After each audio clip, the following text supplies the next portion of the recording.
Vale, parece que ha funcionado correctamente. Pues nada, buenas tardes a todos. La clase que tenemos hoy es un pequeño caso de estudio sobre seguridad y privacidad. Hemos llamado En la era post-Snowden. Bueno, sabéis que es un tema que siempre ha sido muy relevante en el ámbito de la gobernanza de Internet, pero adquirió especial relevancia a raíz de las revelaciones que se produjeron en el año 2013, si mal no recuerdo, por el exagente de la CIA, Edward Snowden, ¿no? Al que casi todos seguro que ponéis cara. Entonces, bueno, vamos a ver distintos aspectos que ahora os voy a ir contando. Eh, mm, Creo que si me escribís por el chat lo veré. Tengo varias pantallas, voy a intentar estar un poco pendiente. En todo caso, os animo que si tenéis cualquier duda, simplemente os quitéis el mute y me interrumpáis, que eso seguro que os oigo y la vemos sobre la marcha. Muy bien, pues nada, esto es de ser de Snowden, ¿no? Como decía, seguro que casi todos le ponéis cara. Y es un vídeo que, bueno, no lo voy a reproducir porque tenemos hora y media.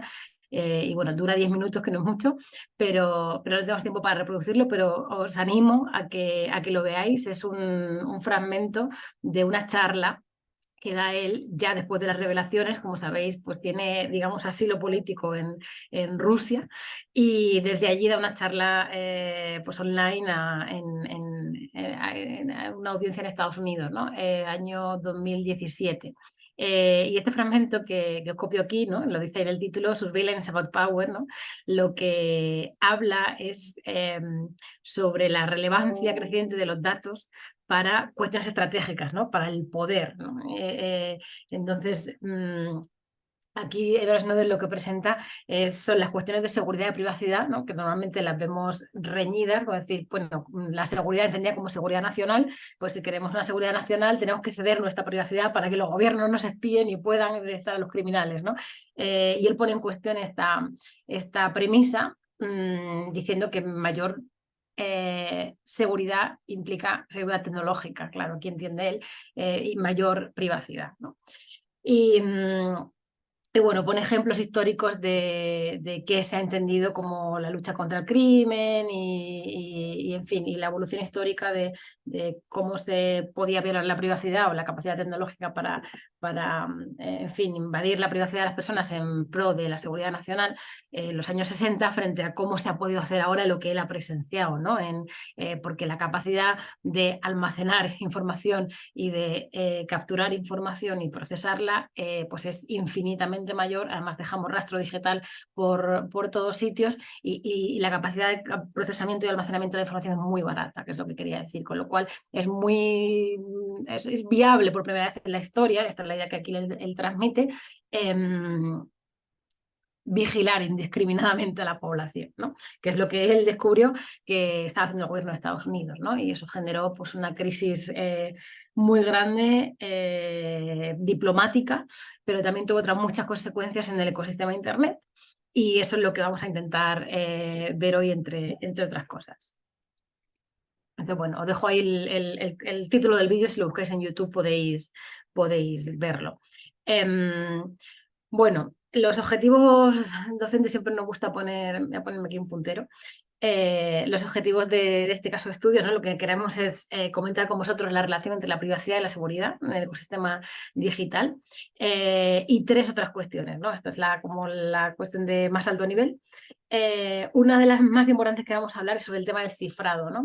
El cifrado, bueno, pues sabéis que el cifrado en las comunicaciones pues permite nuestra privacidad, pero Internet no se diseña para que las comunicaciones sean privadas, ¿no? Al final, Internet inicialmente pues es una red de redes que sirve para que algunos cuantos, digamos, académicos en universidades americanas pues se descarguen ficheros, accedan a supercomputadores, etcétera, cosas que no hay datos personales, ¿no? La privacidad no era un tema relevante. Cuando los datos personales entran en la información que se transmite por Internet, pues cada vez más se cifran las comunicaciones, pero no es hasta después de las revelaciones de Edward Snowden cuando se produce un incremento muy notable en el volumen de tráfico de Internet que se cifra, ¿no? Y eso tiene unas implicaciones muy importantes, como vamos a ver, para los diferentes agentes del ecosistema digital, ¿no? Desde los usuarios hasta las grandes operadoras de telecomunicación, hasta las grandes tecnológicas, pues el cifrado tiene muchas implicaciones sobre qué pueden hacer y qué no pueden hacer en este ecosistema. Y bueno, lo que vamos a ver aquí son las interdependencias que se producen, ¿no? Además, como agentes del ecosistema digital, ¿no? Las autoridades públicas pues también se ven muy disruidas, iba a decir, afectadas, vamos a decir, por el incremento del cifrado del tráfico de Internet, ¿no? Porque de repente hay en la lucha contra el crimen, que es una de sus misiones, ¿no? como poder público, empiezan a poder hacer menos cosas, ¿no? Como consecuencia del cifrado. Sin embargo, por otro lado, también las autoridades públicas tienen que proteger la privacidad de los ciudadanos, ¿no? Como ponemos aquí la privacidad, la libertad de expresión, los derechos de los ciudadanos. Y lo que vamos a ver es en qué medida y de qué manera pues estas autoridades públicas han promovido medidas orientadas a cada una de estas cuestiones, a garantizar la seguridad y a garantizar los derechos de los ciudadanos, en particular la privacidad.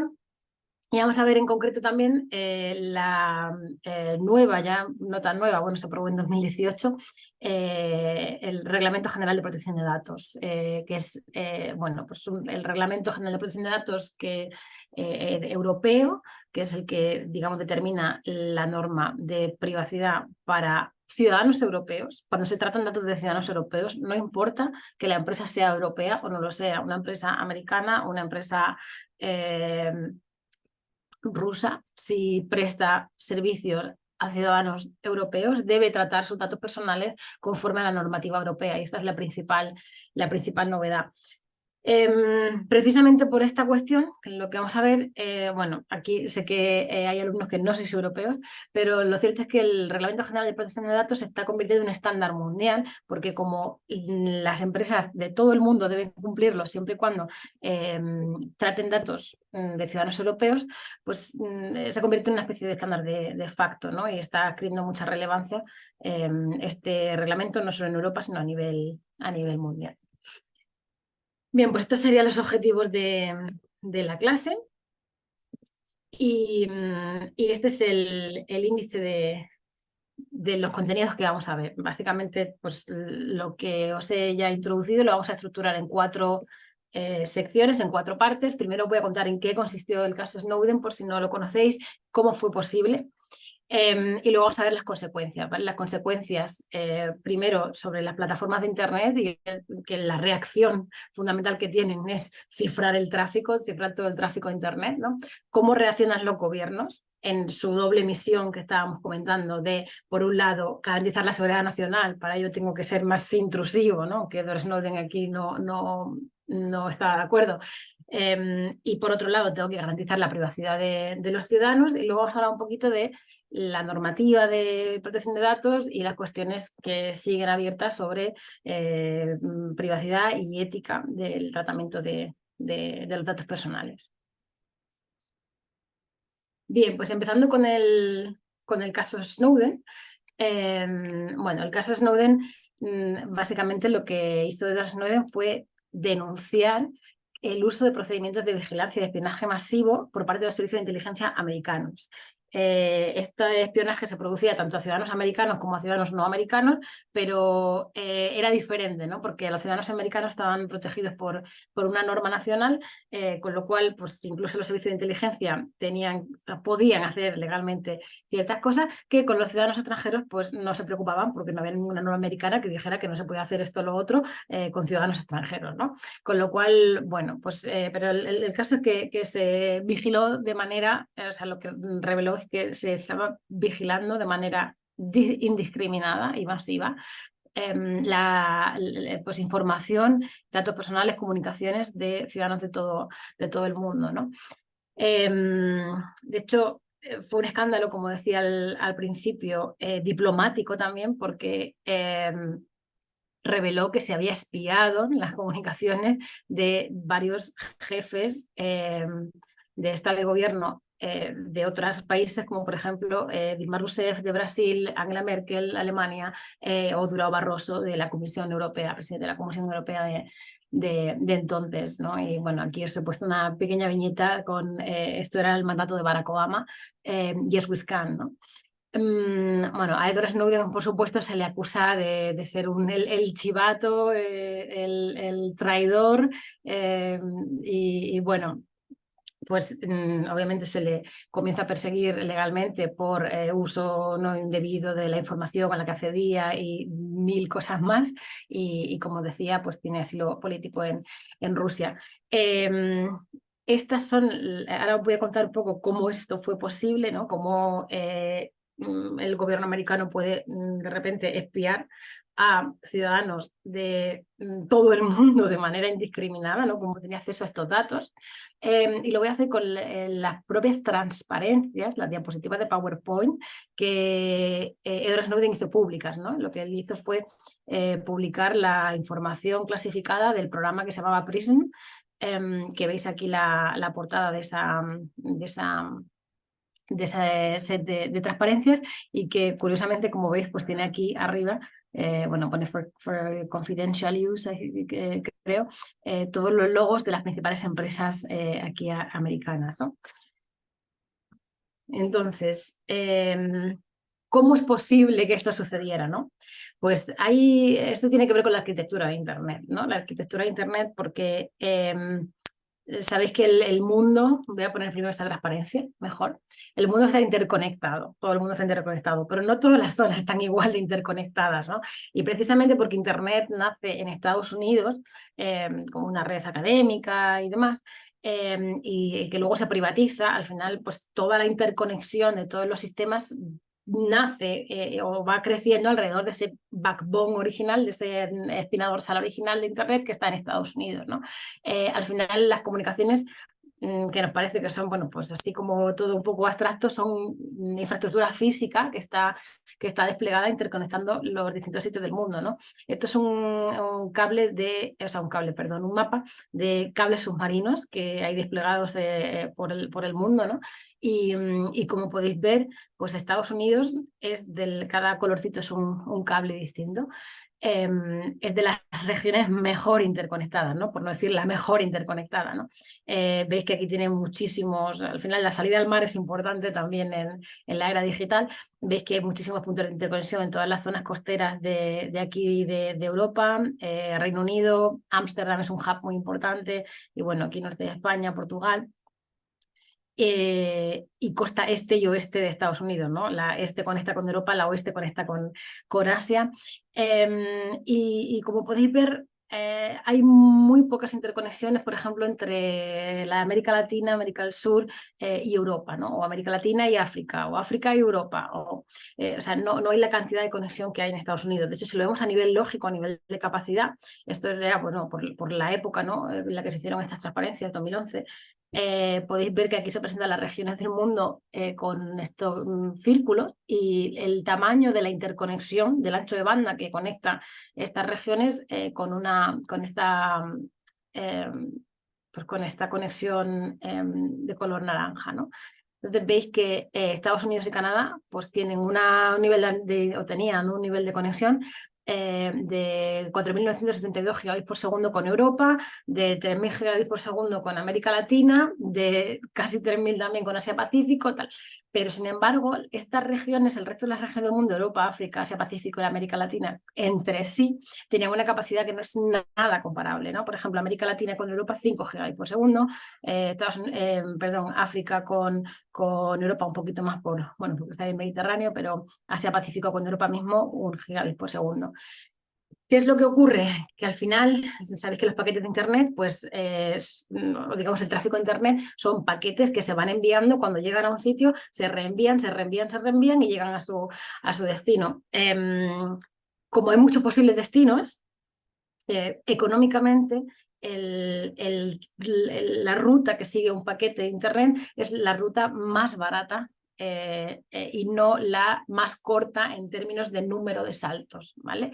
Entonces, ¿qué pasa? Que si yo mando un paquete de América Latina a Europa, pues es muy probable que atraviese Estados Unidos por esta vía de comunicación que tiene mucha capacidad, porque esta vía de comunicación, que tiene muy poquita capacidad, como tiene menos capacidad, menor oferta, mucho mayor precio, ¿no?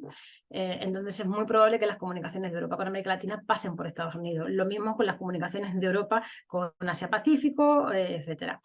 Entonces, en definitiva, como veis aquí, lo que ocurre, ¿no? El contexto es que la mayoría de las comunicaciones del mundo pasan por Estados Unidos, ¿no? Y aquí dicen la otra cuestión que os he explicado, que es que los paquetes toman el camino más barato y no el que es físicamente más directo. Entonces, todo el tráfico pasa por Estados Unidos. Esto es una cuestión importante que hace que esto se pueda producirse, ¿no? Que el gobierno de Estados Unidos pues, pueda interceptar las comunicaciones de medio mundo, ¿no? Una cuestión muy importante. Evidentemente, como podéis intuir, después de esto, a raíz de estas revelaciones, pues el mundo empieza a ponerse las pilas en mejorar su interconexión con otras regiones y de otras maneras que no sea a través de Estados Unidos, ¿no? De hecho, se tendieron nuevos cables submarinos aquí entre América Latina y Europa, por ejemplo, ¿no? La otra cuestión muy importante es que, bueno, pues aquí esto es la misma diapositiva que se hicieron públicas en su momento. Veis que está aquí la Internet pública, luego, por ejemplo, aquí la nube de Google, ¿no? La nube de Google, pues con sus servidores de Gmail, Docs, Maps, lo que sea, ¿no? Están aquí indicados, ¿no? Y este es el Google Frontend, el GFC, ¿no? ¿Qué pasa? Que las comunicaciones entre el usuario y el frontend de Google sí están cifradas, ¿no? Que son la conexión SSL.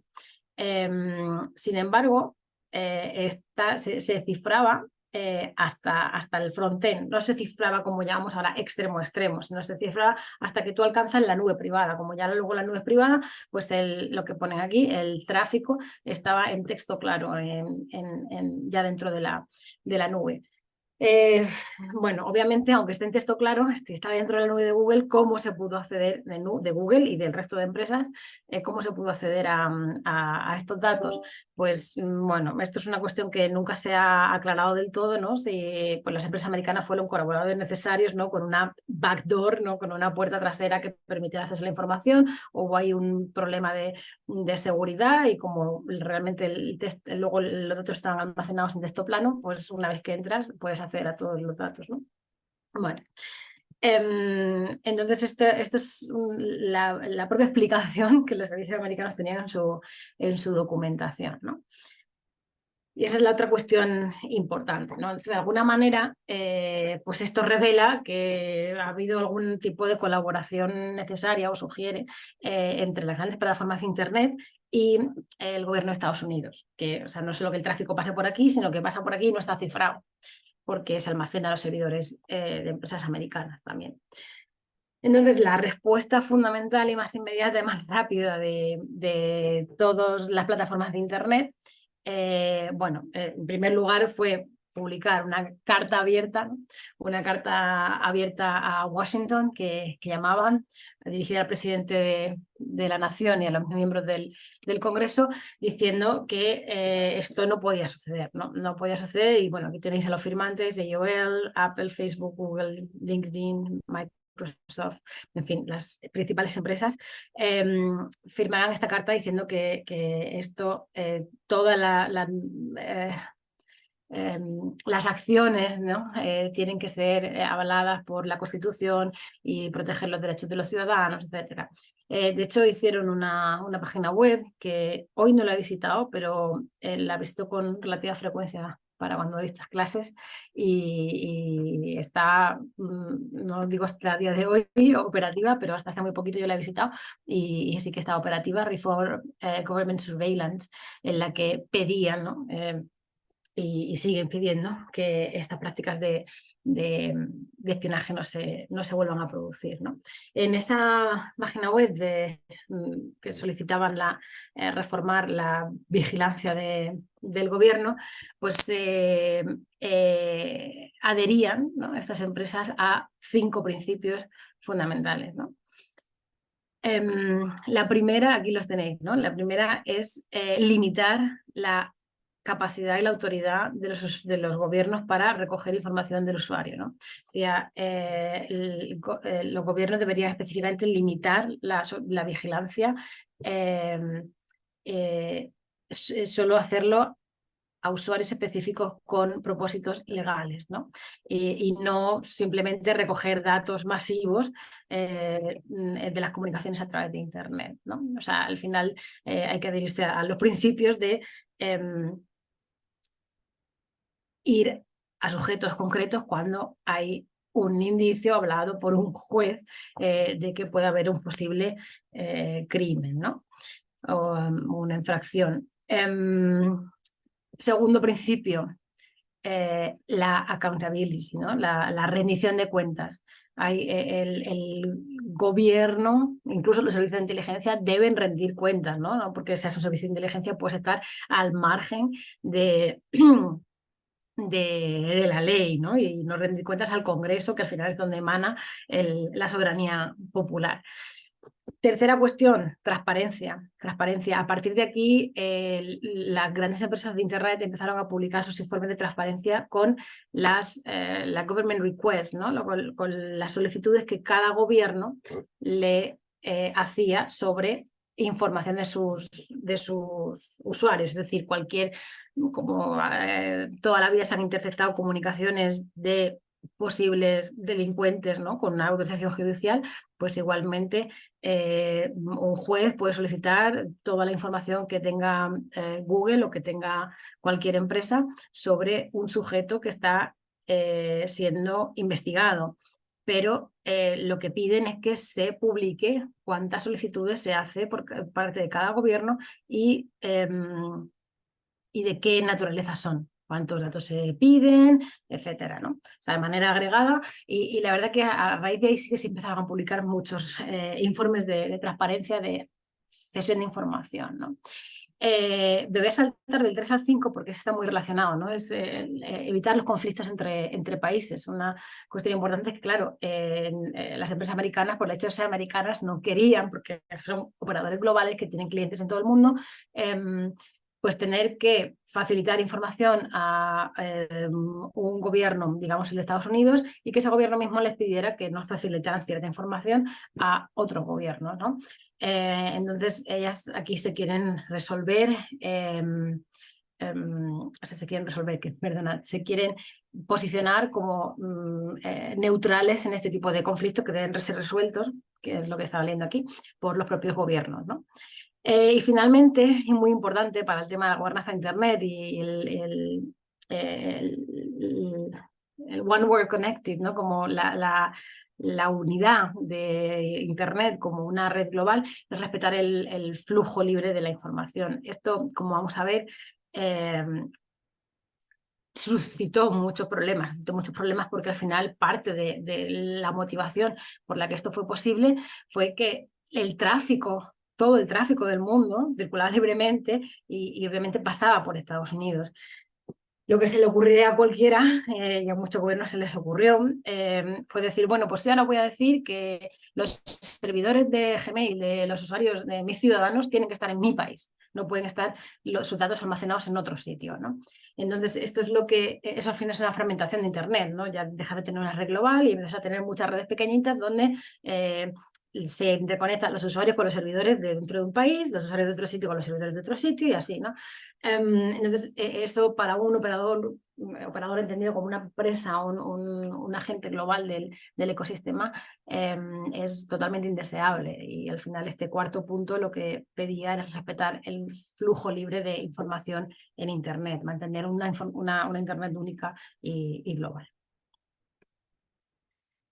Bueno, entonces, dichas como estos principios, ¿no? Lo que se adhieren las empresas, está muy bien, ¿no? Yo me voy a quejar y voy a decir que esto no me parece bien y que me están acusando de que yo he permitido de alguna manera, indirecta o indirectamente, el escándalo de vigilancia masiva.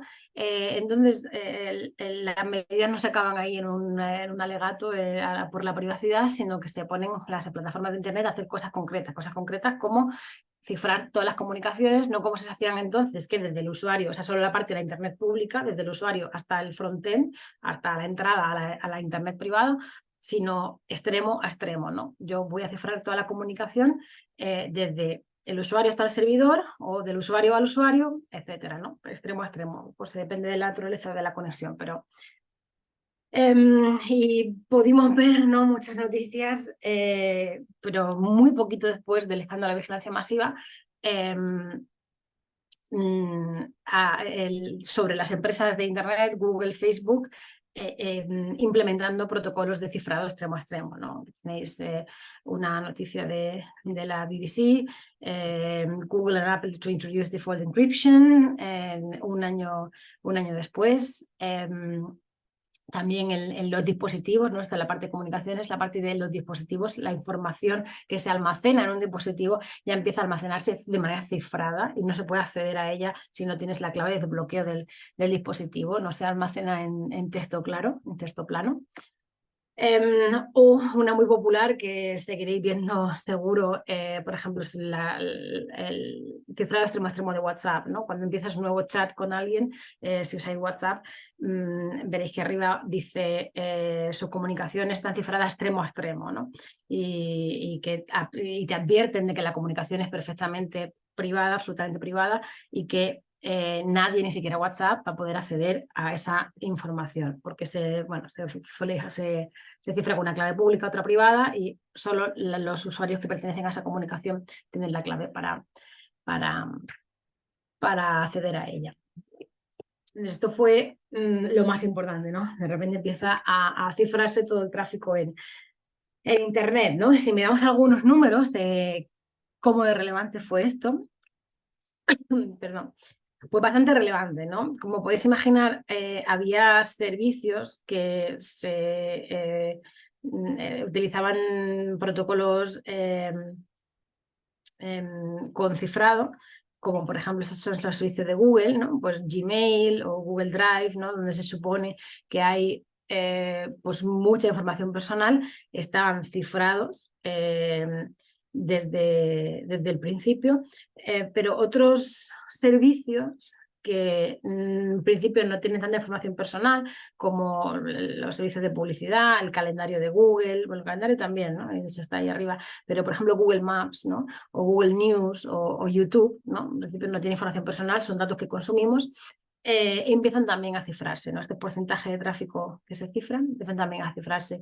En este momento también nos damos cuenta de que el patrón, lo que se llama fingerprinting, ¿no? El patrón de uso de ciertos servicios también te identifica a las personas. Es decir, si yo he usado, no sé cuánto, he consultado estos sitios de Google Maps, he visto estos vídeos, he leído estas noticias, todo ese conjunto de datos puede servir como identificador del usuario. Y no son solo datos de he consumido un contenido, ¿no? Aparte de que es un identificador del patrón de uso del usuario, de sus intereses, de su perfil, etcétera, ¿no? Pero además de eso puede servir para identificarlo de manera unívoca. Y por eso todo el tráfico comienza a cifrarse, ¿no? Que es lo que se percibe aquí, ¿no? Y pocos años después, ¿no? En 2019 ya todo el tráfico de Internet está cifrado, ¿no? El protocolo, sabéis, de acceso web con seguridad, con cifrado, es HTTPS. Y aquí tenéis una gráfica que dice el porcentaje de páginas web cargadas a través de HTTPS en comparación con HTTP, claro, sería la alternativa, o sea, sin cifrar. Bueno, en navegador de Chrome por tipo de sistema operativo, tipo de plataforma, ¿no? Y como veis también esto es una cosa que empieza a ocurrir pues en todas las plataformas, en todos los sistemas operativos.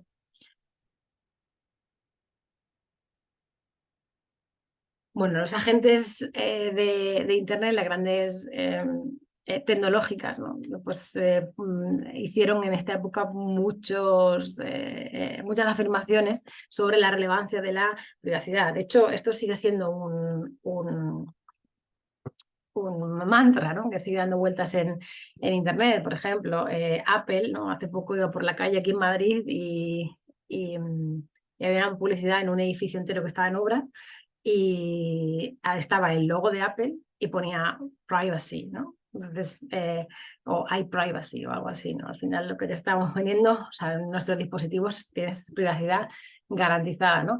Bueno, de hecho aquí pues tenéis algunas afirmaciones sobre el uso del cifrado, ¿no? Que la información que guardas en el dispositivo de Apple está cifrada, incluso también que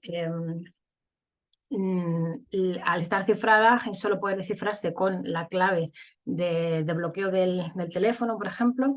Ni siquiera Apple puede acceder a los datos. Esto veremos que también ha supuesto algunos conflictos, ¿no? Ni siquiera pueden ni quieren acceder a los datos, ¿no? Tu contraseña, solo tú tienes la llave y tu contraseña es única. Lo mismo con Google, ¿no? Google se posiciona como el guardián de la privacidad. Cuando utilizan nuestros servicios, nos confían su información, los datos nos permiten brindar nuestros servicios y mantenemos información personal, privada y segura. Le damos el control. Que Google la tiene, pero nadie más va a poder acceder a esta información, ¿no? Google ha hecho muchos esfuerzos, vamos a ver alguno de ellos, por mejorar también el alcance del cifrado en todo el tráfico de Internet, ¿no? Bueno, y con Facebook y WhatsApp, que como sabéis, WhatsApp es una empresa de Meta, de Facebook, pues el cifrado extremo a extremo, ¿no? Ha sido la cosa más sonada. Solo tú puedes acceder, tú y la persona con la que te estás comunicando, puedes acceder a esta conversación. Bueno, y además del cifrado en los dispositivos, el cifrado extremo a extremo de las aplicaciones móviles, el incremento del cifrado en Internet obtuvo mucha popularidad también por la evolución de los propios protocolos, ¿no? De los propios protocolos web que, como decía, en principio eran HTTP, ¿no? La privacidad no tal, luego son HTTPS y finalmente se aprobó pues un nuevo protocolo para la web que es HTTP2, ¿no? Que mejora un poco la navegación por Internet, sobre todo para dispositivos móviles, que no existían, no era un concepto que no importaba cuando se diseñó la web, pero también para el tema del cifrado, ¿no? Entonces, al final, lo que ocurre es que estamos yendo a un modelo, tenemos un modelo de todo cifrado en Internet, ¿no? Que es lo que os ponía aquí, todo cifrado en Internet. ¿Por qué? Porque el cifrado a través de las aplicaciones, por ejemplo, Facebook, WhatsApp, el cifrado es extremo a extremo, los dispositivos tienen los datos cifrados y luego cuando navegamos por página web, bueno, pues tradicionalmente ha sido esto, ¿no? El Clear Non-Encrypted. Accedemos a una página web cuyo servidor solo tiene HTTP, no tiene HTTPS. Entonces, este tráfico está en texto claro, viaja a través de Internet en texto claro. Pero esto es porque al final, digamos, la página web no implementa los protocolos nuevos con cifrado. Claro, al final, pues todos los contenidos de Internet, todos los servidores que alojan ese contenido, no se cambia de la noche a la mañana, ¿no? Entonces aquí surgió una idea que era anterior a Edward Snowden, a las revelaciones, ¿no? El que venía ya, o sea, esto de la privacidad ya empezaba a ser importante, ¿no? Años antes de 2013, porque ya bueno, teníamos ya móviles, incluso no dejábamos huella, muchos datos personales, el modelo de negocio de Internet estaba claro que era el de la publicidad basada en la publicidad segmentada, en los datos personales, y esto empezaba a ser una cuestión relevante. Lo que pasa es que como decía, esto no se cambia de la noche a la mañana. Sí, perdón. Lo que quería decir es que había una solución que ya empezaba a resolverse, voy a pasar a la siguiente diapositiva, que empezaba a utilizarse y que sirvió de una manera muy rápida para cifrar todo el tráfico de Internet, con mucha parte del tráfico de Internet, a pesar de que los servidores y las webs no tuviesen implementados los nuevos protocolos, ¿no? Y esto fue gracias a el Data Compression Proxy, el DCP de Google, ¿vale? Esto es un invento, fue el origen, digamos, también bueno, el Data Compression Proxy era un proxy, es decir, un servicio, un servidor, que lo que hacía era comprimir bueno, hacía y hace, porque esto sigue funcionando, la conexión entre el dispositivo de usuario y una nube, pues ese servidor, una nube de Google. Entonces, para comunicar este dispositivo usuario con Google se utiliza un protocolo, que esto sí está desfasado, se llama Speedy, ¿no? Speedy, que suena como la Speedy González, ¿no? Hace referencia a la velocidad de esta transferencia de datos, ¿no? Lo que hacía Speedy es, de alguna manera, todo el tráfico que salía, en lugar de que fuese directamente a la página web, por ejemplo, hasta el site A o site B, directamente a la página web, todo el tráfico del dispositivo se direccionaba hasta el servidor de Google y Google lo redireccionaba a la página web en cuestión. Eso tenía varias ventajas, es que al tú no acceder directamente a la página web, sino que todo tu tráfico va a Google, hay mucha información personal sobre qué páginas estás visitando, por ejemplo, que no deja rastro, porque tú haces un túnel perfecto, cifrado, entre tu dispositivo de usuario y el servidor de Google, ¿no? Entonces, en ese túnel, que es lo que se intenta ilustrar aquí, ¿no?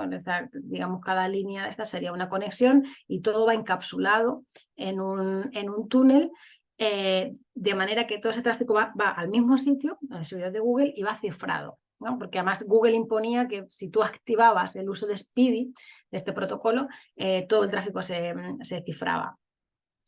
Además tiene una ventaja muy importante para el usuario, que es que, digamos, los protocolos HTTP normales, además de no estar cifrados, eran muy ineficientes en el uso de tráfico intermitente, en patrones de tráfico que son más típicos de los dispositivos móviles, ¿no? Que eso nadie había pensado hasta ese momento. Es decir, tráfico intermitente y paquetes pequeñitos, ¿no? Porque pues, las cabeceras donde va la información del origen, el destino y demás ocupaban mucho proporción al texto, la manera en que se confirmaban los mensajes también pues no era óptima porque esperabas a una conexión para poder establecer la siguiente, tal. Entonces aquí se empaquetan todas las conexiones a la vez para optimizar ese sistema de navegación web, se cifran y se dirigen todas al mismo sitio, ¿no?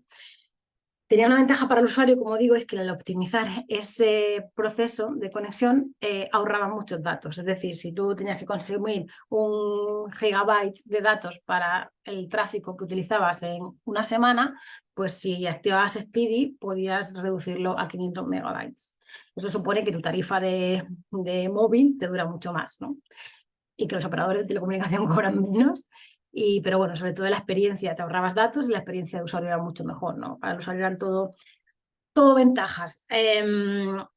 Para los operadores de telecomunicación, pues la cuestión no era tan ventajosa porque lo que ocurría es que, primero, permitía optimizar el uso de los datos, con lo cual ahí se reducía su negocio. Y segundo, el operador está aquí en medio, está entre el terminal de usuario y la nube de Google. Entonces, el operador antes veía información sobre el usuario, a qué tipo de sitio web accedía, con eso podía hacer un perfil, o hacerse una idea del tipo de usuario, etc. De repente, lo que ve el operador de telecomunicación es que todo el tráfico de este dispositivo va a Google. Entonces ya no veo nada, solo veo que va a Google. Es un usuario que manda todo a Google. Eso limita también las capacidades del operador, y esta es la interdependencia a la que me refería al principio. Limita mucho la capacidad de explorar nuevos modelos de negocio, por ejemplo, basados en datos, ¿no? Entonces, pues, bueno, aquí hay una implicación importante también para otros agentes del ecosistema, como son los operadores de telecomunicaciones.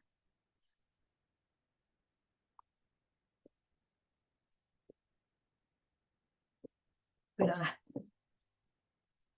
Bueno, entonces Speedy, que como decía es el protocolo que conectaba en los dispositivos de usuario con el DCP de Google, el servidor que hacía esta función de cifrar y optimizar el tráfico web. Se propone, creo que habéis hablado de gobernanza de Internet, de la forma en la que se crean los protocolos de Internet, IETF, World Wide Web Consortium, etcétera, que es donde se hacen los protocolos web, que son protocolos abiertos desde que se crea la web. Pues Speedy es un protocolo propietario de Google. Es desarrollado totalmente por Google, financiado por Google, ¿no? De manera abierta, pero digamos muy avanzado por Google. Entonces, Google presenta este protocolo al IETF, ¿no? para que se estudie como posible estándar de navegación web, ¿no? Y de hecho se usa como base para el protocolo que actualmente tenemos, que era el HTTP2, porque dio muy buenos resultados, ¿no? La capacidad financiera, la capacidad de investigación, de utilizar, pues de Google al final se nota, y Speedy sirvió como base para hacer el HTTP TTP2, ¿no?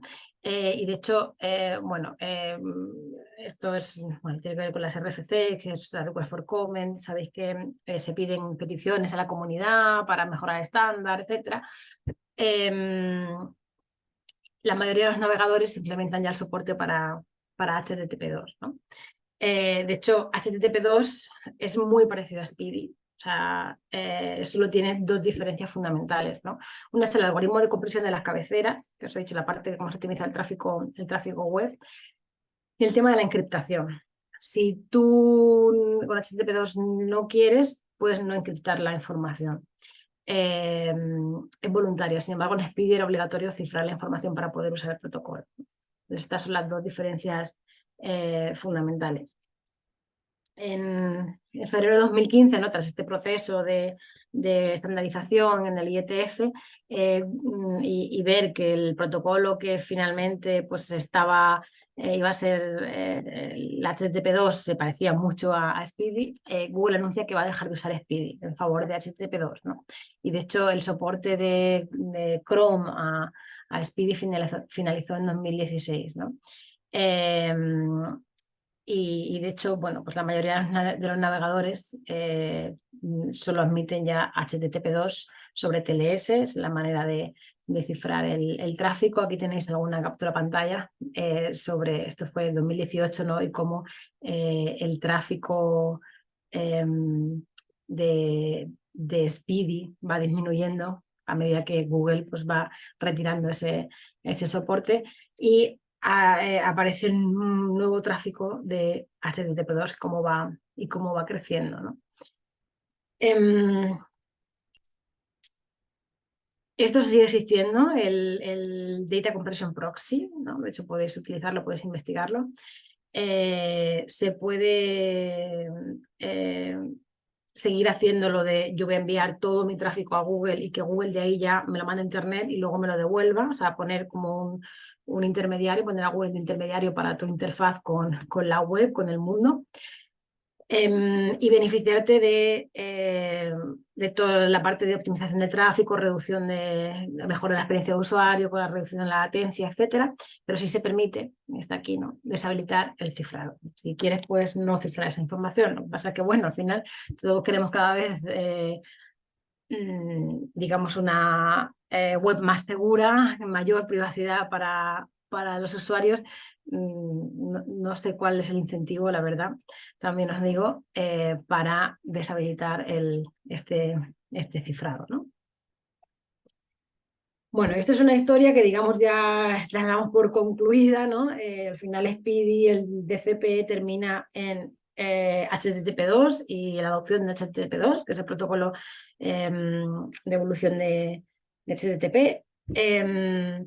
Sin embargo, tenemos el año pasado, o hace año y algo, en septiembre del 21, creo que fue, hace ya 2 años, el Apple Private Relay, ¿no? Que es pues al final lo mismo, la misma idea, pero más sofisticada, ¿no?, dentro de esta estrategia también de Apple de posicionarse como el guardián de la privacidad del usuario Apple.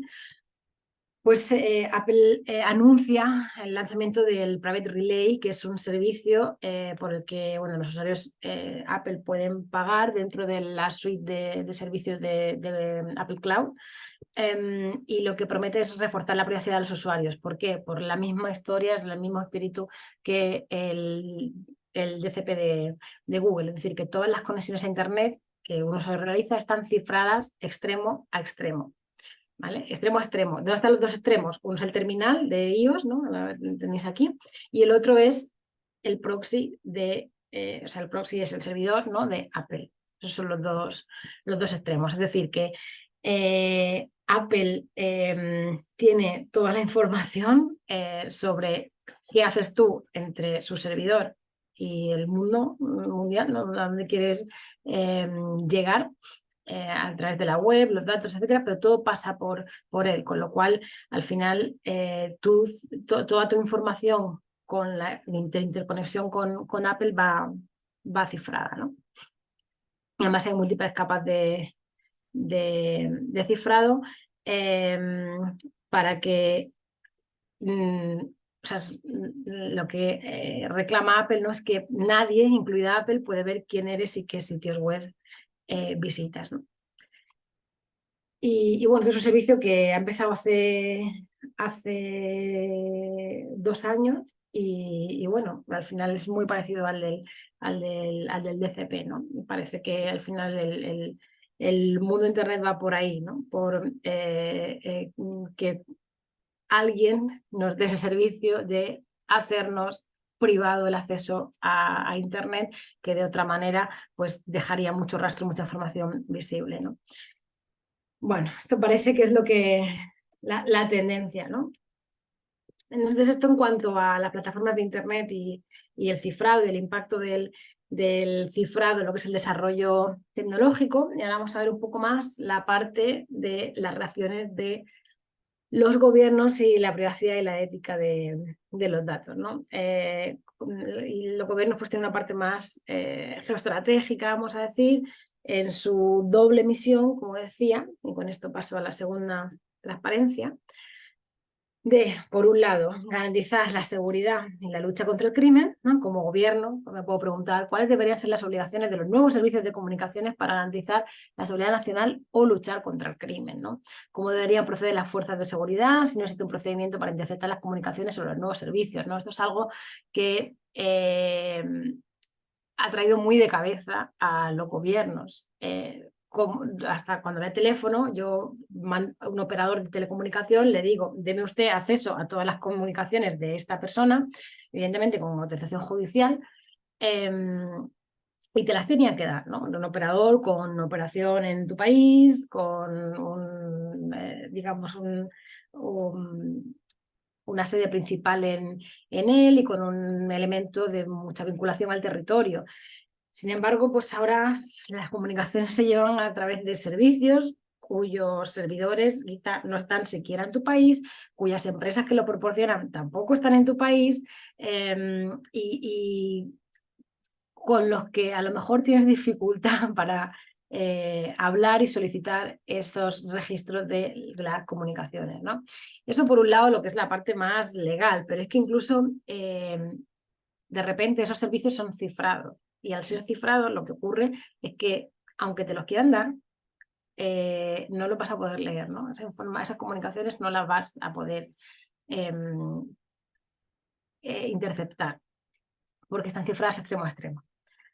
Entonces, claro, la pregunta clave aquí que surge como gobierno es, oye, ¿hasta qué punto la privacidad y el cifrado de las comunicaciones puede prevalecer sobre la seguridad, ¿no? La seguridad entendida como la seguridad nacional, no la seguridad técnica, que es como Edward Snowden en el vídeo este que os he contado, entiende la privacidad, la seguridad, perdón. Aquí empieza, pues en la lucha contra el crimen, en el ámbito de la lucha contra el crimen, empieza una lucha de muchos gobiernos contra el cifrado, ¿no? Y ahora vamos a ver algunos casos, ¿no? Todo o sea, se producen las revelaciones, las empresas de Internet empiezan a cifrar toda la información y entonces eso acarrea otras consecuencias sobre otra parte del ecosistema que son los gobiernos y la seguridad nacional, ¿no? Sin embargo, también como gobierno, como autoridad pública, pues tienen el deber de garantizar la privacidad de los usuarios, de los ciudadanos y la confidencialidad de las comunicaciones, ¿no? Y como gobierno también podemos preguntarnos cómo puedo proteger el derecho a la privacidad de mis ciudadanos de los gobiernos extranjeros también, ¿no? Que es lo que se vio que ocurrió con las revelaciones de Edward Snowden, ¿no? ¿Está realmente garantizada la privacidad si los proveedores de servicios de comunicaciones globales pueden romper el cifrado? ¿No? Que esta es una duda común, ¿no? ¿Quién puede romper ese cifrado? Esto al final es una cuestión también de desarrollo tecnológico, ¿no? El cifrado no se puede romper hasta que alguien encuentra una vulnerabilidad de la forma de cifrado y se rompe, ¿no? Pero ya sabéis que por eso las actualizaciones de seguridad son muy importantes, ¿no? Porque hasta que se descubre por dónde sí se puede revertir la información, pues es muy seguro. En el momento que eso se descubre, pues es una vulnerabilidad y ya pues, la seguridad no vale de nada, ¿no?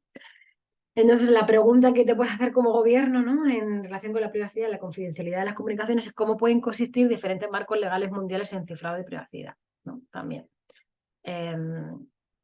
Así que tenemos esta dualidad de los gobiernos luchando contra el cifrado, pero a su vez protegiendo la privacidad de los ciudadanos, y es un poco lo que vamos a ver en esta sección, ¿no? De reacciones de los gobiernos a las revelaciones de Edward Snowden. Aquí os he dejado una captura de pantalla de una nota de prensa de la época sobre el director del FBI, James Comey, atacando, ¿no? la noticia a las empresas tecnológicas porque estaban adoptando nuevos modelos de cifrado, ¿no? Y entonces, claro, dice es que el cifrado de la información puede evitar que la policía y los servicios de inteligencia puedan salvar vidas, ¿no? Acceder a información que salve vidas. Que salve vidas porque esto todo se entiende en un contexto que ha sido tristemente y es el que estamos viviendo de múltiples ataques terroristas, ¿no? Masivos además en Occidente, con lo cual, bueno, es una emergencia nacional también pues, poder proteger la seguridad nacional teniendo acceso a la información. La información al final es poder, ¿no? Que decía Edward Snowden.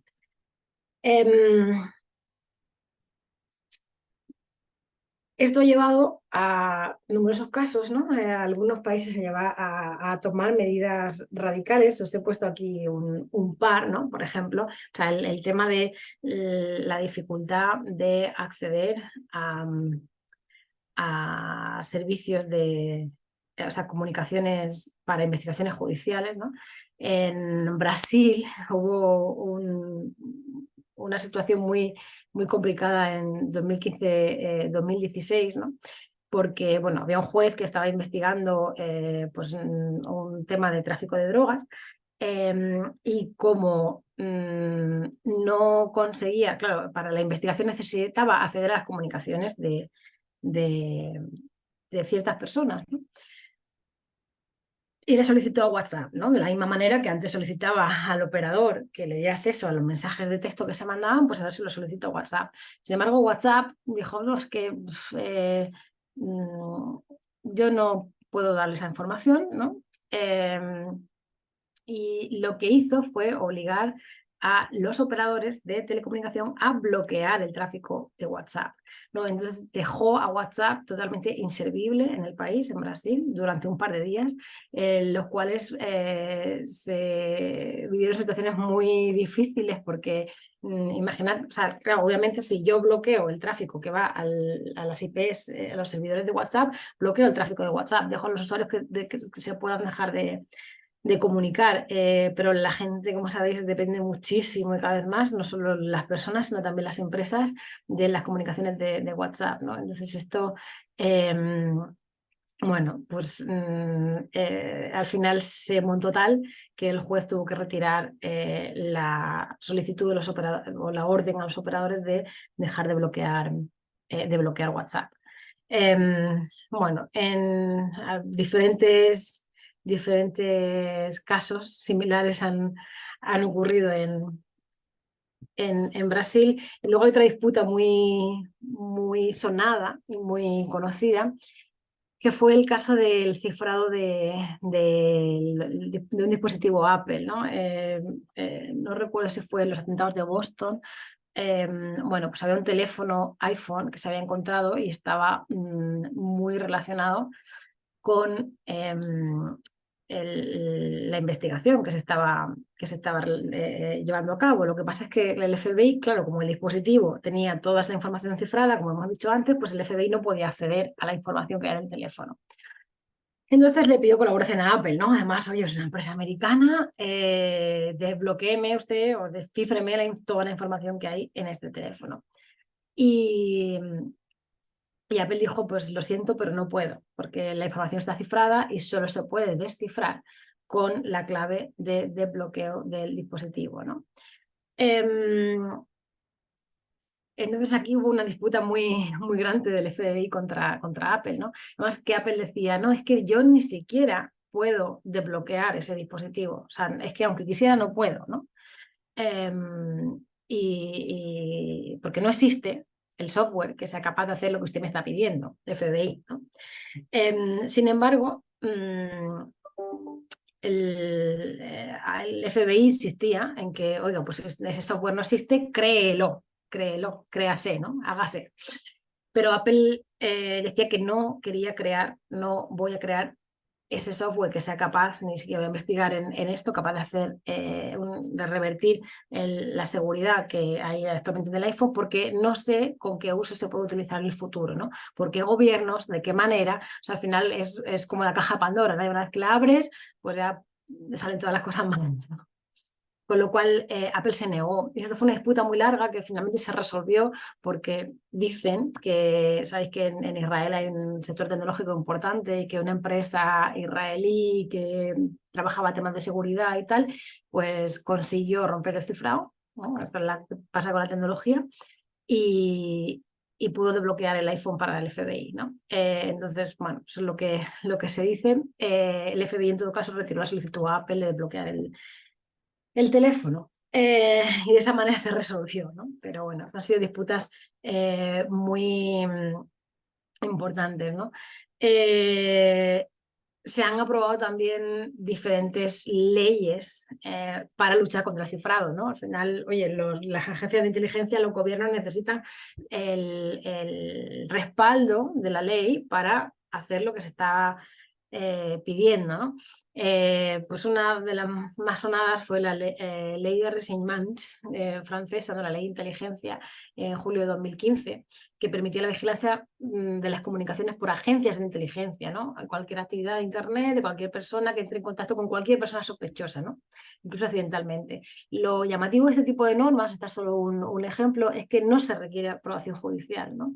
Sino que son los oficiales de seguridad los que pueden solicitar al comité, se puede solicitar la autorización tras haber escuchado una opinión no vinculante de un comité, ¿no? Entonces, por primera vez se sustituye pues la necesidad de una aprobación judicial, ¿no? Esto es una cosa pues quizá un poco preocupante, ¿no? Y como está, pues aprobaron leyes en distintos países, ¿no?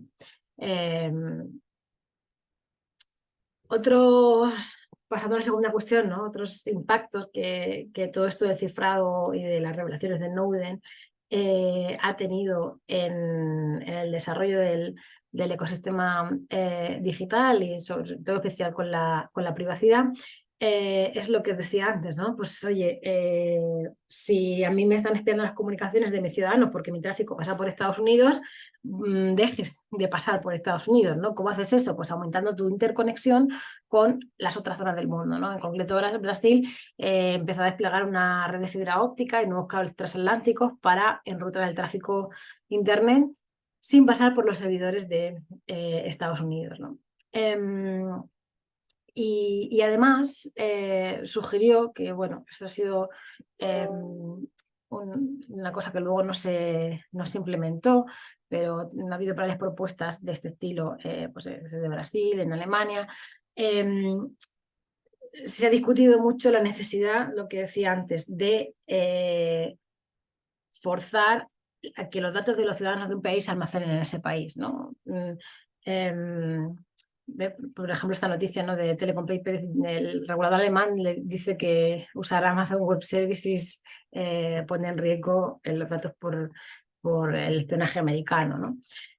Entonces aparecen aquí dos discusiones. Una es que voy a garantizar que los datos de los usuarios de un país o los ciudadanos de un país se almacenen en ese país, y el otro es el enrutamiento, ¿no?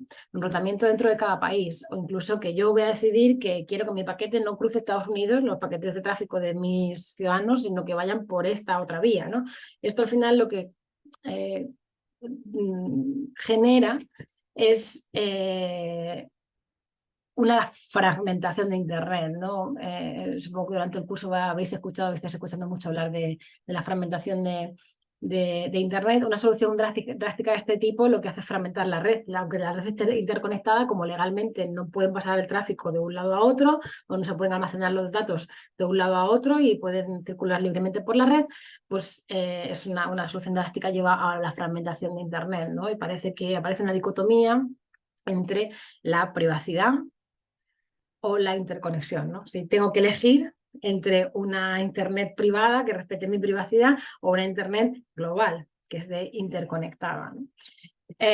Bueno, esto la verdad es que la fragmentación de Internet cada vez se da más, quizá no por este tipo de cuestiones, aunque también, porque luego pues, han tenido menos impacto de lo que cabía esperar, ¿no? Pero bueno, eso sabemos que al nivel de aplicación pues hay muchísima fragmentación, porque las aplicaciones, los servicios digitales tienen que cumplir las normas de los países, y eso ya simplemente, perdón, eso fragmenta la interconexión y la interoperabilidad. Y luego hay otras cuestiones, ¿no? Reacciones de gobiernos que, bueno, pueden parecer tangenciales, pero tienen también relación con que, pues ya en cualquier cuestión que se piensa a nivel estratégico, ¿no? Está ahí lo de los otros gobiernos espiándome, ¿no? A raíz de todo lo que reveló Edward Snowden, que parecía imposible. Y ya esto se ha expandido a la parte también pues, geopolítica, incluso en otras áreas, ¿no? Como por ejemplo el tema del equipamiento de red móvil, 5G, y de permitir o no permitir que empresas fabricantes de otros países y de otras regiones, en concreto de China, es la preocupación, digamos, de Occidente, se utilicen para infraestructuras críticas de un país. Y críticas, entiéndese, y en general se menciona mucho el 5G, porque 5G digitalizará muchos servicios que ya no son voy a acceder aquí a una película, sino son servicios que van a estar más relacionados con servicios críticos, infraestructuras críticas, la red eléctrica, hospitales, trenes, transporte, ¿no? Todos los que llaman los sectores verticales.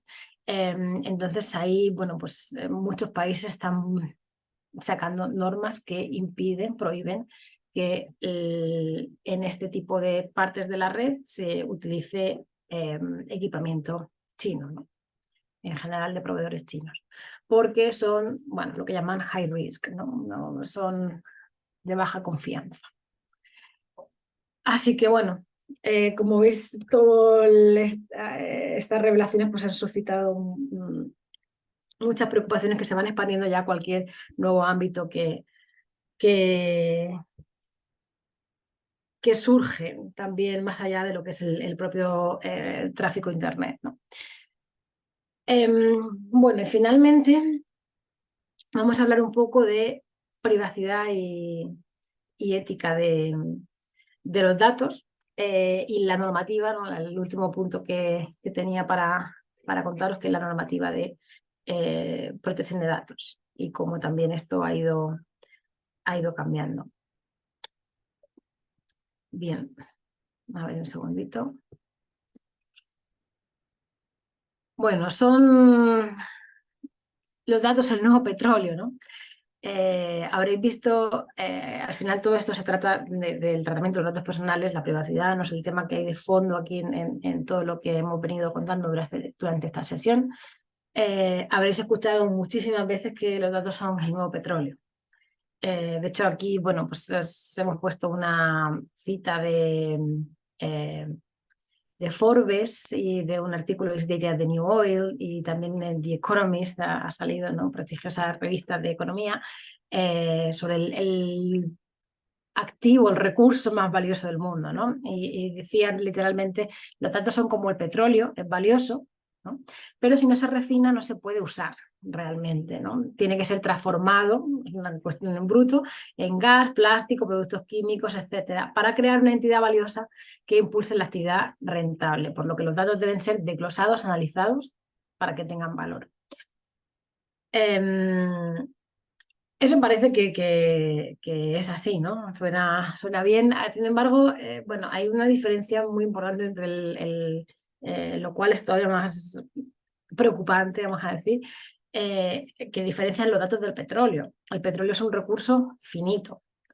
Si yo tengo acceso a él y yo lo extraigo, otra persona no lo puede hacer, ¿no? Si yo lo refino, yo lo vendo, pues es un recurso tangible que es congestible, ¿no? Que dicen, es que si es finito y es no sé cómo se dice eso en castellano, ¿no? Pero si yo lo uso, otra persona no lo puede usar, lo que estoy queriendo decir.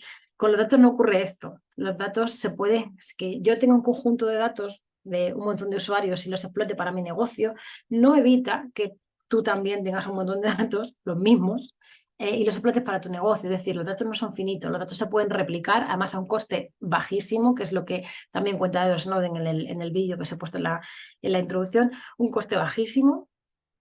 Y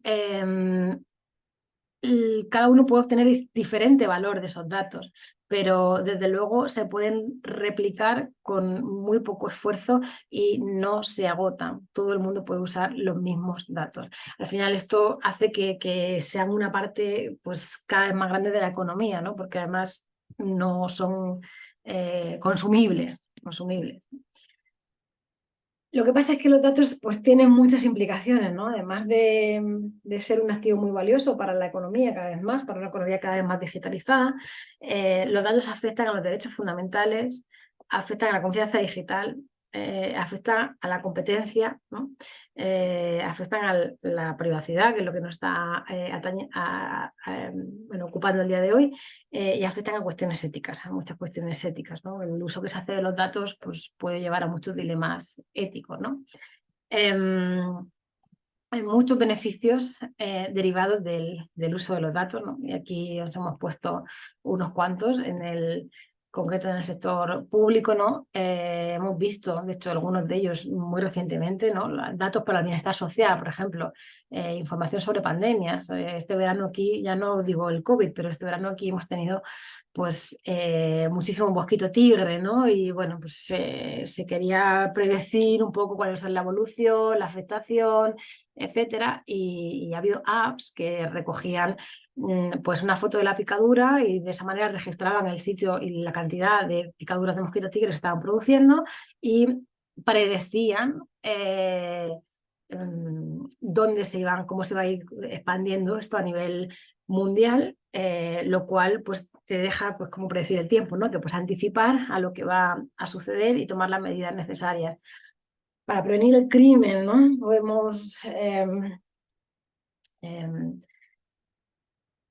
prever ciertas situaciones, ¿no? Esto es lo que llaman justicia predictiva, y es muy controvertido, pero en ciertas situaciones puede preverse, por ejemplo, pues una probabilidad de reincidir, ¿no? Y aquí entran las cuestiones éticas, ¿no? Pero bueno, no vamos a entrar en ese tipo de cosas hoy. Los datos sirven para aumentar la eficiencia de los servicios, de los sistemas inteligentes de transporte, los servicios de emergencia en una ciudad, para hacer frente a los desafíos mundiales, ¿no? Las ciudades inteligentes, la agricultura inteligente, y para mejorar las estadísticas oficiales del gobierno incluso, ¿no?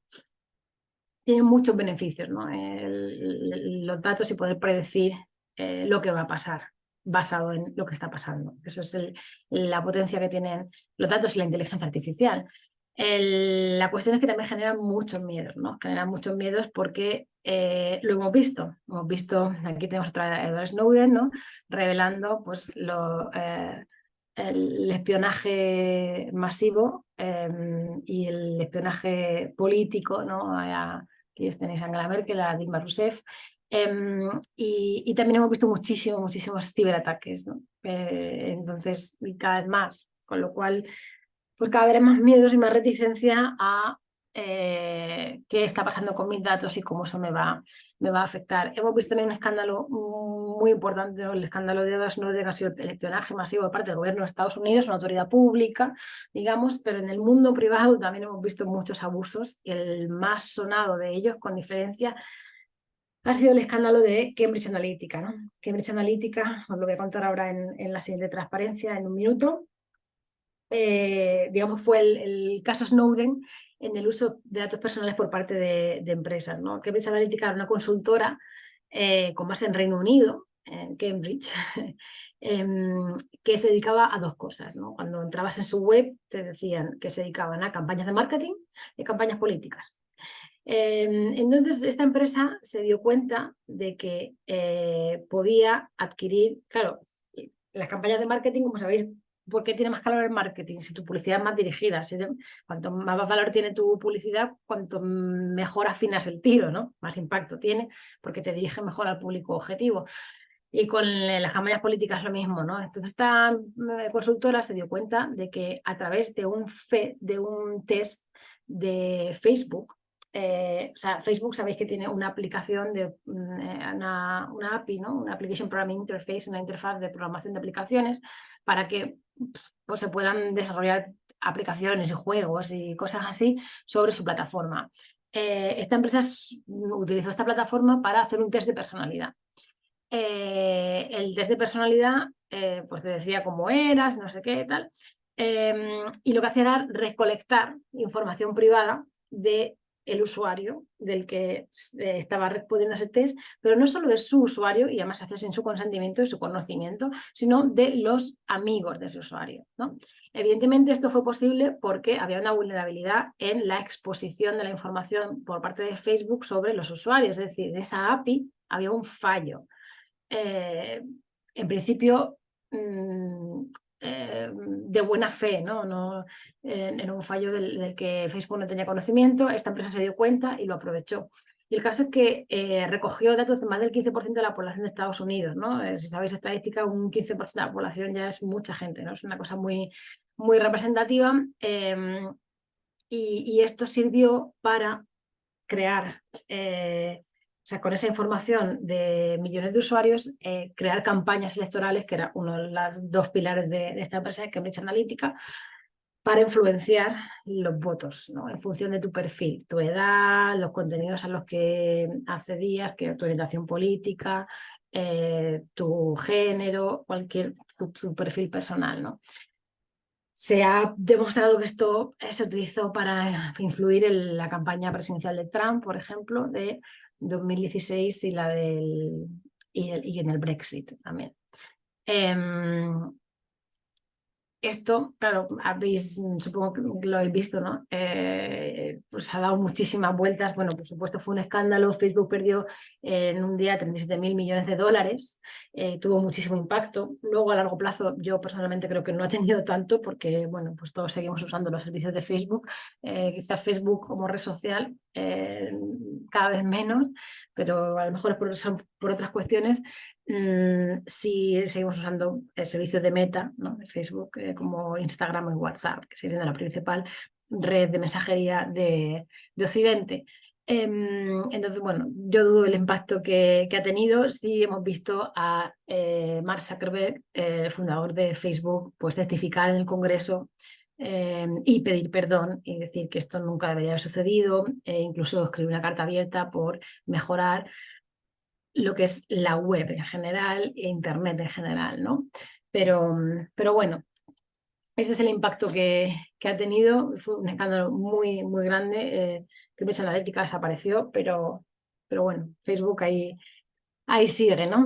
De hecho, bueno, esto es el tema la problemática es que todos los servicios de Internet usan intensivamente datos personales en sus modelos de negocio, viven de los datos personales, ¿no?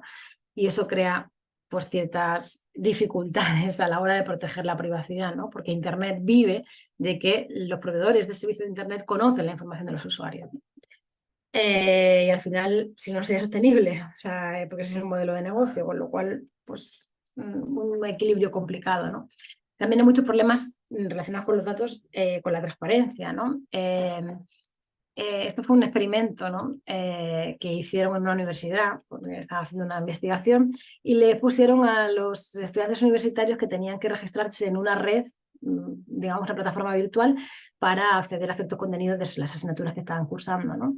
Entonces, para ello le hacían un... ellos pensaban que realmente tenían que registrarse ahí y acceder a los servicios y tal. Y en los términos y condiciones del servicio, Terms of Service, el TOS, se decía que cuando tuviesen a su hijo primogénito lo iban a donar, ¿no? A la universidad. La mayoría, inmensa mayoría de los usuarios, pues aceptaron gustosamente este compromiso, ¿no? Bueno, el resultado fue, en fin, esto es un poco específico, pero que casi nadie leyó los términos y condiciones del servicio antes de inscribirse en esta red social que era falsa, ¿no? Todos se comprometieron a proporcionar a su primogénito como pago por el servicio. Los servicios, claro, los términos de servicio eran 10 páginas y requería 16 minutos de lectura, ¿no? Y con esto estos investigadores lo que querían demostrar es que los términos y condiciones del servicio, que son lo que rigen el contrato entre un usuario y un proveedor de un servicio, tienen una simetría muy fuerte porque son tan arduos y tan difíciles de leer y tan difíciles de entender que nadie los lee. Todo el mundo consiente sin leerlos. Y estos son, al final eso supone que los proveedores de contenido son los reguladores de facto del mercado y de la privacidad y de las condiciones de los contratos, ¿no? Bueno, esto es un tema también de transparencia, una curiosidad, ¿no? Una anécdota. Bueno, brechas de seguridad, muchísimas, todas las del mundo. Si guardáis contraseñas en Google, en Chrome, yo lo hago, veréis que de vez en cuando te dicen... les recomendamos cambiar la contraseña a este sitio porque ha habido una brecha de seguridad. Cambie usted a este otro porque tal. Está muy bien tener este tipo de herramientas que nos permiten controlar un poco, bueno, pues tener algo de información sobre dónde se pueden haber filtrado nuestros datos personales, para al menos cambiar la contraseña, pero los datos no los vas a poder recuperar, ¿no? Entonces, eso está a la orden del día y es uno de los problemas más importantes de la seguridad, pero bueno, eso se lleva a su normativa independiente. En cuestión de normas, y con esto vamos terminando, el Reglamento General de Protección de Datos en Europa, como os comentaba, es una norma que empezó hace ya muchos años. Se empezó a tramitar en enero de 2012, si mal no recuerdo yo mal. Pero bueno, la tramitación de una nueva norma, porque la norma anterior de privacidad europea databa de 1995. En 1995 la web se acababa de inventar, Internet comercial estaba despegando, casi no tenía usuarios, ¿no? Entonces, evidentemente, la norma de privacidad que puede regir en 1995 no va a estar prevista para la Internet del 2010 o 2015. Entonces, en 2012 se empieza ese proceso de hacer una norma nueva y, bueno, al final eso tiene que pasar. Bueno, el lunes os contaré alguna cosa sobre el marco europeo. Tienen que pasar un proceso que duró hasta 2018, que fue cuando entró en vigor, ¿no? Esta norma es una norma horizontal, quiere decir cualquier empresa que trate datos personales tiene que cumplirla, da igual el sector al que pertenezca, su tamaño, lo que sea. Y lo más importante no es solo que sea una norma horizontal, sino que hay que cumplirla siempre que se traten datos de ciudadanos europeos, independientemente del lugar donde radique la empresa, ¿no? Esto es lo más importante, aunque ahora os cuento alguna cosa más. Bueno, de hecho la voy a contar ya y luego volvemos a la e-privacy, ¿no? Este es el largo camino del Reglamento General de Protección de Datos, del RGPD. Como os decía, en enero de 2012 se hace una propuesta de la Comisión Europea. Eso tarda un tiempo hasta que finalmente hay una serie de comisiones que trabajan en el Parlamento, y finalmente se vota. Esa propuesta de la Comisión Europea se vota con enmiendas. Después esto pasa a un proceso de trílogo que llaman, que es digamos, las conversaciones sobre modificaciones que hay entre la Comisión Europea, que es el Poder Ejecutivo, el Parlamento, que es el Poder Legislativo, y los países, que al final son los soberanos que componen la Unión Europea. Y finalmente se aprueba en abril de 2016, entrando en vigor en los Estados miembros en el 2018, ¿no? Y luego, bueno, esto es un reglamento y como es un reglamento, pues no hay que transponerlo a la regulación nacional, pero bueno, esto es una historia que tampoco voy a entrar en detalle. Finalmente sí que se requiere que haya una tramitación parlamentaria en los Estados miembros y en España en concreto, pues en el 2018 también el Parlamento español, el Congreso de los Diputados, aprueba la nueva LOPD, que es la Ley Orgánica de Protección de Datos, ¿no? Objetivos del Reglamento General de Protección de Datos, que el concepto de dato personal sea más amplio de lo que era, es decir, que no sea solo el nombre, sino también que los identificadores digitales, como por ejemplo la dirección IP, es un dato personal, porque puede identificarme como persona. La ubicación también puede ser un dato personal, porque si yo estoy aquí y por la noche en mi casa y a mediodía trabajo aquí, no hay tantas personas que cumplan ese patrón, con lo cual también es un dato que permite identificarme. Una cosa importante es que es lo que decía, es un reglamento, con lo cual entra en vigor, digamos, de manera automática en toda la Unión Europea y con eso pues, se armoniza la norma. No tenemos diferentes normas en diferentes países, lo cual es muy importante para, bueno, temas de mercado único y demás. El próximo día hablaremos algo más de todo esto. Y lo que ya he comentado varias veces, que es el ámbito territorial, aplica a cualquier empresa que preste servicios a ciudadanos de la Unión Europea, ¿no? Aquí tenéis algún resumen con cosas importantes, ¿no? Como las principales novedades, lo más destacable, es que el consentimiento debe ser libre, específico, informado y no ambiguo, que pueden retirarlo en cualquier momento y que se requiere consentimiento de los padres para menores de 16 años, ¿no? Esto es muy importante también para el tema de uso de las redes sociales. Luego hay ciertas salvaguardas para los datos pseudo-anonimizados, ¿no? Para hacer estadísticas, pues ahí no se precisa consentimiento, pero siguen siendo datos personales, cómo se tratan, y las sanciones, ¿no? En esta norma hay sanciones muy importantes, el orden del 4% del volumen del negocio mundial anual en sanción. Está pensado sobre todo para las grandes tecnológicas, claro, que a lo mejor 20 millones de euros pues no les hace mucho daño. Bueno, esto, como decía, se está convirtiendo en un estándar global por la repercusión que tiene al tener que ser respetado por empresas de todo el mundo, ¿no? Luego hay otra norma, que esto es jurisprudencia, es una cosa curiosa, ¿no? Es el derecho al olvido, ¿no? Hay un señor que tenéis ahí en la foto que se llama Mario Costeja, es un ciudadano español, que resulta que si tú buscabas su nombre en Google, bueno, el señor quería pasar desapercibido y se ha convertido en un tipo muy famoso, ¿no? Pero la historia es la siguiente.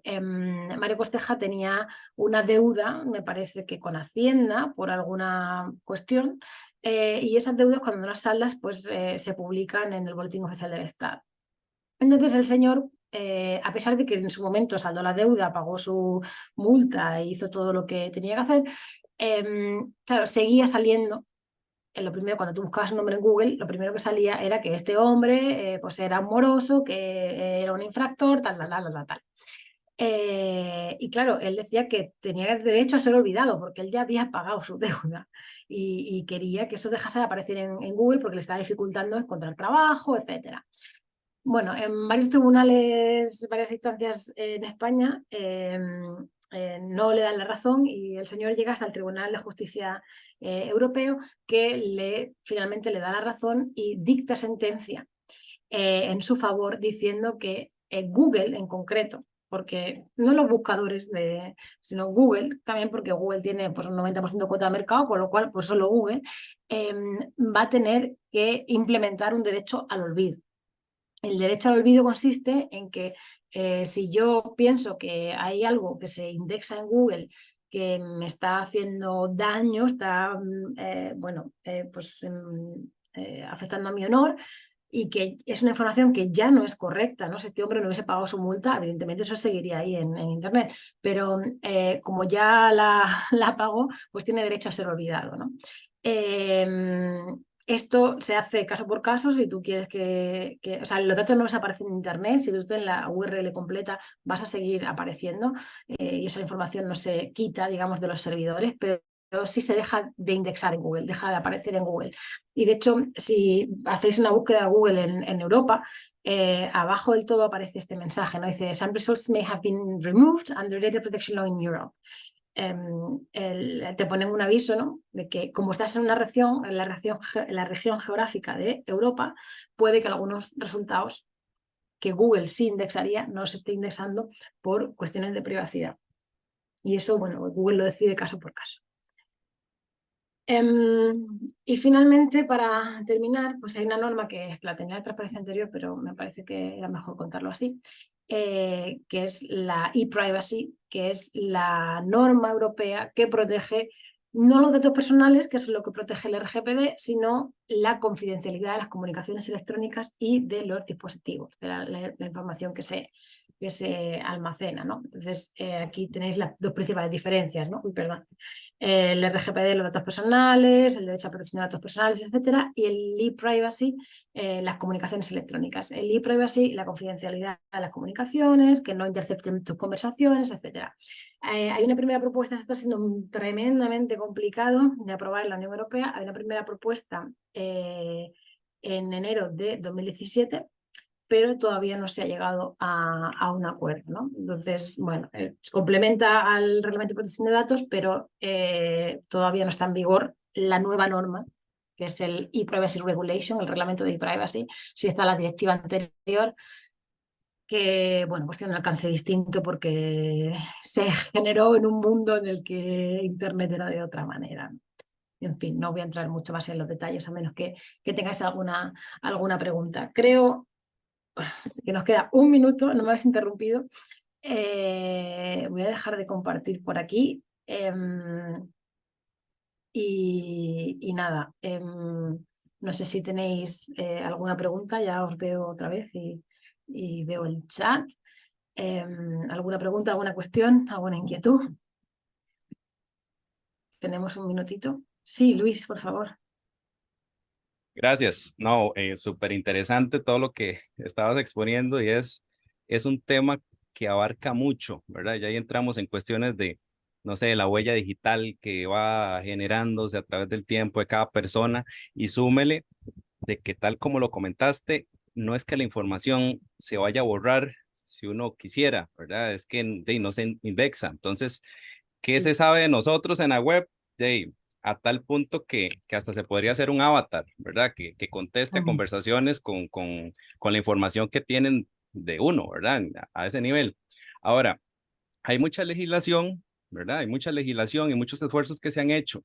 A mí me surge la duda, ¿cómo, digamos, qué estrategia se implementa para poder controlar que realmente se esté aplicando tal como se pide, ¿verdad? Porque vamos a ver, estamos hablando de que tal vez los casos que han puesto, han habido denuncias porque resulta que me di cuenta de que, ¿verdad? De que algo que me hacen a mí va en contra de lo que se ha establecido, pero ¿hay algún control más bien preventivo que garantice de que estas grandes empresas están aplicando esto, ¿verdad? Que se logre entrar hasta el núcleo, ¿verdad? De ellos a nivel legislativo y que se pueda comprobar que realmente se está aplicando como se les pide, ¿verdad?